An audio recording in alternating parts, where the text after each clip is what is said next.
ಹಿನ್ನಡೆ ಆಗಿದೆ ಅನ್ನೋಂಥದ್ದೇ ಚರ್ಚೆ. ಸಿಬಿಐ ಕೊಡದೇ ಇರೋಂಥದ್ದೇ ಹಿನ್ನಡೆ ಅನ್ನೋಂಥದ್ದು. ನನ್ನ ಪ್ರಶ್ನೆ ನೀವು ಉತ್ತರ ಕೊಡಿ.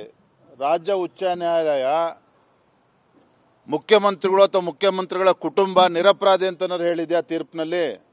So then there ends the matter.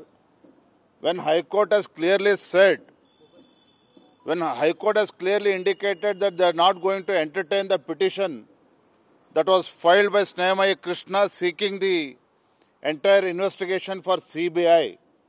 At the same time, High Court has not given clean chit for Chief Minister family. ಇದನ್ನು ಕೂಡ ನಾವು ಅರ್ಥ ಮಾಡ್ಕೋಬೇಕು. ಈಗ ಲೋಕಾಯುಕ್ತವೇ ತನಿಖೆ ಮುಂದುವರಿಸೋದ್ರಿಂದ ಈಗ ನಿಮ್ಮ ಡಿಮಾಂಡ್ ಇದ್ದಂತ ಲೋಕಾಯುಕ್ತವೇ ತನಿಖೆ ಬೇಡ, ನಮಗೆ ಅದರಲ್ಲಿ ವಿಶ್ವಾಸ ಇಲ್ಲ ಅನ್ನೋದ್ರಿಂದ ನೀವು ಹೋರಾಟ ಮಾಡಿದಂತ ಇಷ್ಟು ದಿನ.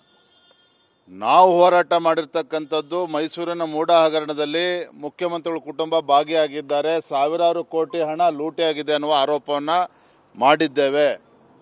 ನಮ್ಮ ಆರೋಪ ಏನು ಮಾಡಿದ್ವಿ, ಈವನ್ ಟುಡೇ ನಮ್ಮ ಅಲಿಗೇಷನ್ ಇಟ್ಸ್ ಹೋಲ್ಡ್ಸ್ ಗುಡ್. ಇವತ್ತು ಕೂಡ ನಾವು ಆರೋಪ ಏನು ಮಾಡಿದ್ವಿ ಅದ್ರ ಬದ್ಧತೆ ನಾವಿದೆ, ಅದ್ರ ಪ್ರಕಾರ ನಾವು ನಿಂತಿದ್ದೇವೆ.